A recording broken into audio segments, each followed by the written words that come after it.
আসসালামু আলাইকুম। আজকে আমরা অন্ত আণবিক বল কাকে বলে এবং অন্ত আণবিক বলের প্রকারভেদ এবং তাদের বৈশিষ্ট্য সম্পর্কে আলোচনা করার চেষ্টা করব। তাহলে চলো প্রথমেই শুরু করে দিই, অন্ত আণবিক বল আমরা কাকে বলি বা অন্ত আণবিক বল বলতে কি বুঝি। অন্ত বলতে তো আমরা বুঝি, তাই না, ভিতরে যে বলটা থাকে সেটাই তো অন্ত বলে থাকি। তাহলে যে বল দুই বা ততোধিক পরমাণুর মধ্যে দুইটা পরমাণু হতে পারে বা তার অধিক কোনো একটা পরমাণুর মধ্যে আমাদের রাসায়নিক বন্ধনের মাধ্যমে গঠিত হয়। আমরা জানি যে রাসায়নিক বন্ধন অনেক ধরনের হতে পারে। এই যে রাসায়নিক বন্ধন গঠনের মাধ্যমে আমাদের দুইটি পরমাণুর ভেতরে কাজ করছে। আমরা আগেই বললাম যে অন্ত বলতে ভেতরে কাজ করা, তাহলে এটা ভেতরের দিকে কাজ করবে, তাকে আমরা অন্ত আণবিক বল বলে থাকি।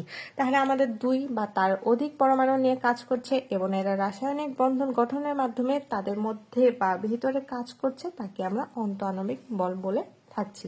এ বল রাসায়নিক বন্ধন সৃষ্টি করে।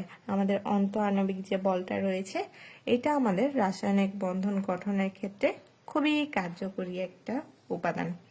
এখন আসি যে অন্ত আণবিক বলের প্রকারভেদ।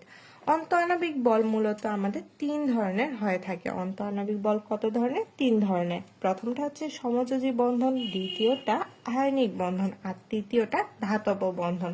তাহলে সমযোজী বন্ধন বলতে আমরা কি বুঝি বলতো? সমযোজী বন্ধন মানে মানে তো আমরা জানি যে আমাদের ইলেকট্রন শেয়ারের মাধ্যমে যেটা গঠন করে তাকে আমরা সমযোজী বন্ধন বলে থাকি। সমযোজী মানে সমান সমান ইলেকট্রন ভাগ করে।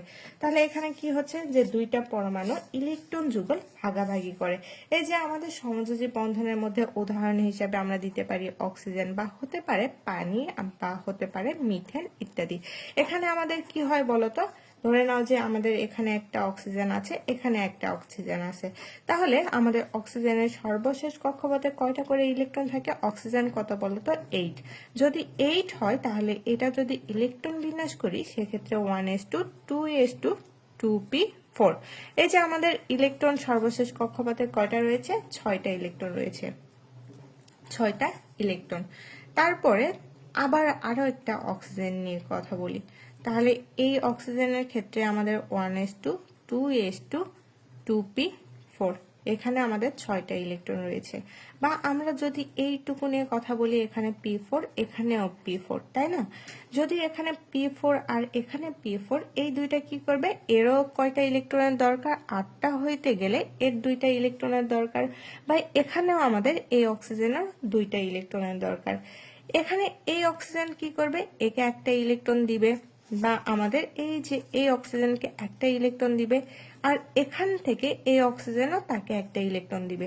এই যে ইলেকট্রন দেনা বা নেওয়ার মাধ্যমে, দেওয়া একজন দিচ্ছে আরেকজন নিচ্ছে, বা দুজনের দেওয়া নেওয়া করছে, এক্ষেত্রে দুজনেই কিন্তু উপকৃত হচ্ছে। এই যে আমাদের এইটাই হচ্ছে সমযোজী বন্ধন। আবার হতে পারে আমাদের পানির ক্ষেত্রে। পানির ক্ষেত্রে কি ঘটে বলতো? ধরে নাও যে এই যে আমাদের হাইড্রোজেনের একটা ইলেকট্রন দেওয়ার মাধ্যমে আমাদের মূলত কাজটা কি? মূলত কাজ হচ্ছে প্রতিটা পরমাণু তাদের স্থিতিশীলতা অর্জন করতে চায়। এখন এই স্থিতিশীলতা অর্জনের ক্ষেত্রে তারা কি করে? কাউকে ইলেকট্রন দেয় বা কারো থেকে ইলেকট্রন নেওয়ার মাধ্যমে তারা স্থিতিশীল অবস্থা প্রাপ্ত হয়।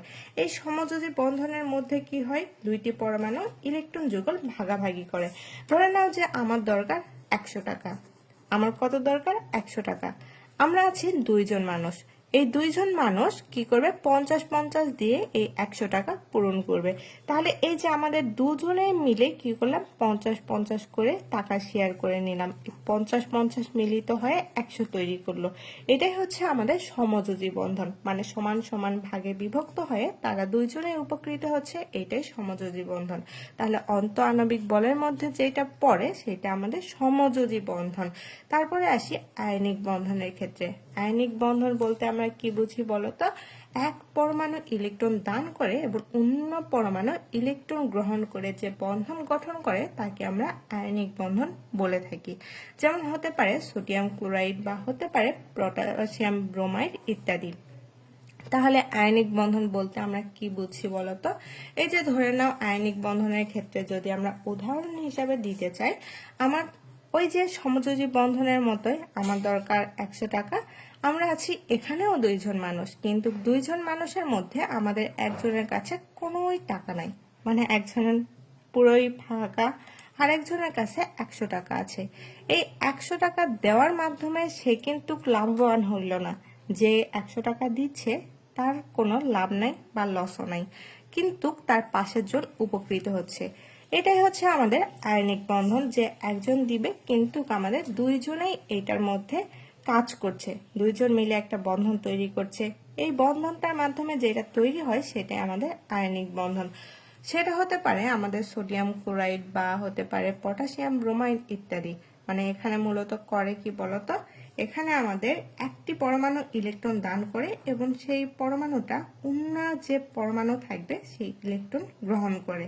এর মাধ্যমে যে বন্ধনটা তৈরি করছে সেটা হচ্ছে আমাদের আয়নিক বন্ধন। এটা মূলত সংগঠিত হয় আমাদের ধাতু এবং অধাতুর মধ্যে। সেটা হতে পারে সোডিয়াম ক্লোরাইড, হতে পারে পটাশিয়াম ব্রোমাইড ইত্যাদি।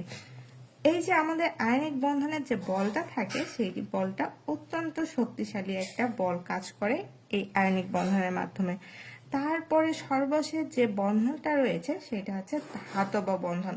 ধাতব বন্ধন বলতে, ধাতব বলতে আমরা কি বুঝি বলতো, ধাতুতে ধাতুতে যে বন্ধন গঠন করা হয় সেটাকে আমরা ধাতব বন্ধন বলে থাকি। সহজ কথায় তো এটা বললাম। এখন আমরা ধাতব বন্ধন বলতে আসলে এক্সাক্ট কি বুঝাইতে চাই বলতো। ধাতু কাঠামো ধনাত্মক ধাতব আয়নের সময় চারপাশে স্বাধীন ইলেকট্রনের সমুদ্র দ্বারা সৃষ্টির যে আকর্ষণটা, সেটা হচ্ছে আমাদের ধাতব বন্ধন। ধরে নাও যে ধাতু পরমাণুর মাঝে আমাদের এখানে একটা ধাতুর পরমাণু আছে, বা এখানে আমরা একটা পরমাণু নিলাম। এই পরমাণুর মাঝে মুক্ত একটা ইলেকট্রনের প্রবাহ, এখানে আমাদের হতে পারে কপার বা হতে পারে আমাদের আয়রন, যে কোনো কিছু এখানে কি করে, মুক্ত যে ইলেকট্রনগুলো থাকে এই ইলেকট্রনগুলো চলাফেরা করে। এই যে মুক্ত ইলেকট্রনের প্রবাহের মাধ্যমে আমাদের একটা ধাতব বন্ধন গঠন করছে, যেটাকে আমরা ধাতুর বন্ধন তৈরি করছে, যেটাকে আমরা ধাতব বন্ধন বলে থাকি।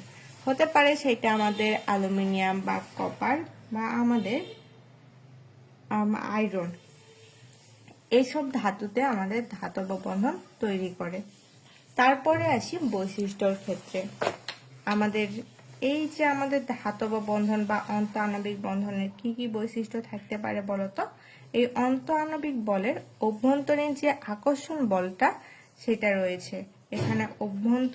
অণুর অভ্যন্তরীণ আকর্ষণের শক্তিশালী বল বলতে আমরা কি বুঝি বলতো, একটি অণুর ভিতরে পরমাণুগুলো যে শক্তিশালী আকর্ষণ বল একসাথে আটকে রাখে সেটাকে আমরা রাসায়নিক বন্ধন বলে থাকি। এটা আমাদের অণুর ভিতরে কাজ করে। তাহলে আমাদের অন্তঃআণবিক আকর্ষণের মধ্যে আমাদের কি আছে, একটা তীব্র আকর্ষণ বল আছে, যেটার মাধ্যমে আমাদের অণুতে আটকে রাখে বা পরমাণুতে আটকে রাখে। তারপরে যেটা রয়েছে সেটা হচ্ছে রাসায়নিক বিক্রিয়ার মাধ্যমে ভাঙে বা গঠিত হয়।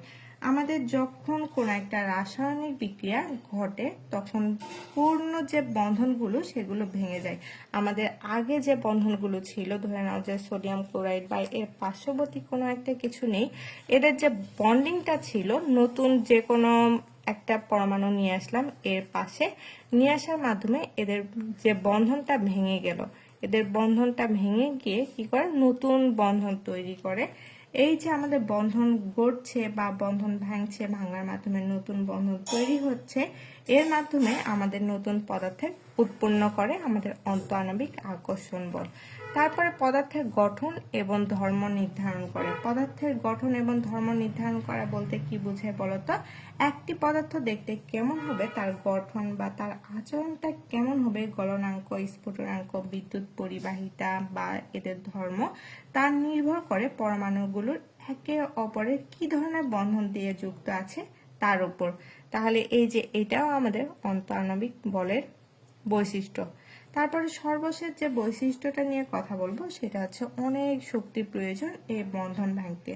অন্তঃআণবিক যে বন্ধনটা রয়েছে এই বন্ধনটা যেহেতু অনেক বেশি শক্তিশালী, তাই এই পরমাণুকে একে অপরের থেকে আলাদা করতে গেলে বা আমাদের যখন ভাঙতে যাব এক্ষেত্রে প্রচুর শক্তির প্রয়োজন হয়। এগুলো আমাদের অন্তঃআণবিক আকর্ষণ বলের বৈশিষ্ট্য। তাহলে প্রশ্নগুলো আরেকবার রিপিট করি চলো, যে অন্তঃআণবিক আকর্ষণ বল বলতে কি বুঝি। অন্ত বলতে তো আমরা বুঝি ভিতরের আকর্ষণ, তাহলে কোনো একটা রাসায়নিক বন্ধনের ভিতরে যে আকর্ষণটা সেইটা আমাদের অন্তঃআণবিক আকর্ষণ বল। তারপরে আসি প্রকারভেদের ক্ষেত্রে। অন্তঃআণবিক বলের প্রকারভেদ কয় প্রকার? 3 প্রকার: সমযোজী, আয়নিক এবং ধাতব বন্ধন।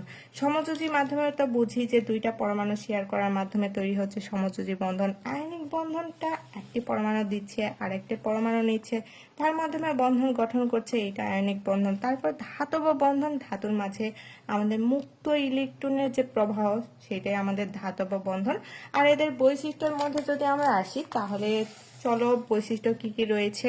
অণুর অভ্যন্তরীণ শক্তিশালী বল আমাদের এটা ভাঙে বা গঠিত হয়, আবার এদের গঠন এবং ধর্ম নির্ধারণ করে এবং এদের বন্ধন ভাঙতে শক্তির প্রয়োজন পড়ে। এটাই হচ্ছে আমাদের অন্তঃআণবিক বল বা আমাদের বলের প্রকারভেদ এবং বৈশিষ্ট্য। আসসালামু আলাইকুম।